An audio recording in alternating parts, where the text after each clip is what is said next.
बिस्मिल्लाहिर्रहमानिर्रहीम अस्सलाम वालेकुम वरहमतुल्लाहि वबरकातुहू। मैं हूँ इरफान अली और मैं आपको न्यू कुकिंग रेसिपीज़ में खुशामदीद कहता हूँ। तो फ्रेंड्स, आज हम पकाएंगे कड़कदार चाय, जिसे पीकर सारी थकावट दूर हो जाती है। तो फ्रेंड, वीडियो स्टार्ट करने से पहले आप लोगों से एक छोटी सी गुजारिश है। अगर आप लोगों ने अभी तक हमारा चैनल सब्सक्राइब नहीं किया है तो बराए मेहरबानी हमारा चैनल भी ज़रूर सब्सक्राइब करें और घंटी के निशान को भी ज़रूर दबाएं, ताकि हमारी आने वाली हर नई वीडियो की नोटिफिकेशन आप लोगों को बर वक्त मिल सके। तो चलिए फ्रेंड्स, वीडियो को स्टार्ट करते हैं। तो फ्रेंड्स, यहाँ पर हमने एक छोटा सा पतीला लिया है, जिसमें हमने तकरीबन हाफ कप पानी ऐड किया है और इसको हमने चूल्हे पे रख दिया है।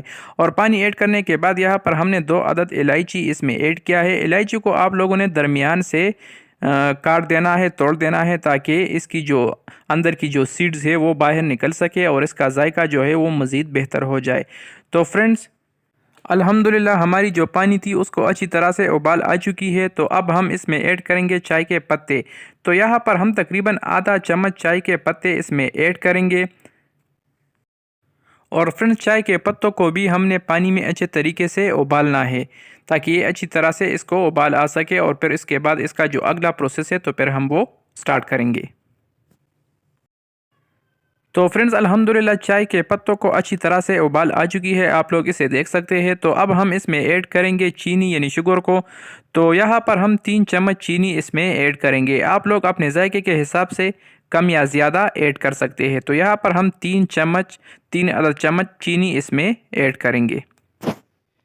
तो फ्रेंड, चीनी ऐड करने के बाद अब हम इसको चम्मच की मदद से दोबारा अच्छे तरीके से मिक्स करेंगे।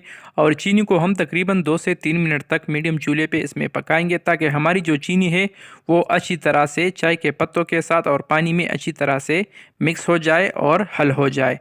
तो फ्रेंड्स, अल्हम्दुलिल्लाह 2 से 3 मिनट गुजर चुके हैं और अब हम इसमें ऐड करेंगे दूध को। तो फ्रेंड्स, यहाँ पर हम 1 कप दूध इसमें ऐड करेंगे और इसको अच्छे तरीके से मिक्स करेंगे और इसको तब तक पकाएंगे जब तक इसमें अच्छे तरीके से उबाल आ जाए।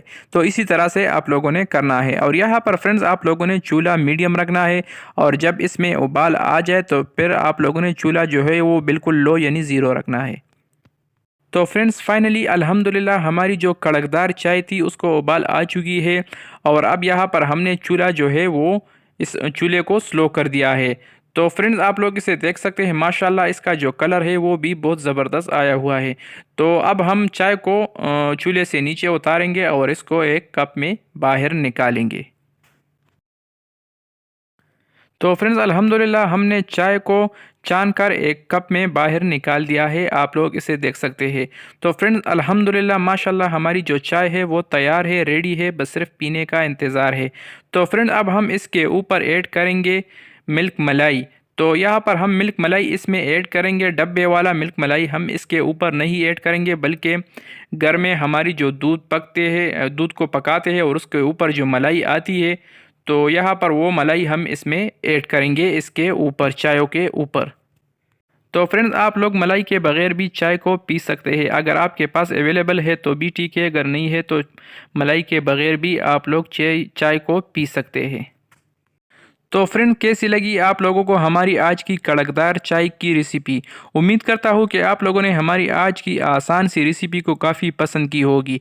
अगर वीडियो पसंद आई है तो वीडियो को भी लाइक करें और शेयर करें और चैनल को तो ज़रूर सब्सक्राइब करें। तो फ्रेंड, मिलते हैं नेक्स्ट वीडियो में एक नई और आसान सी रेसिपी के साथ।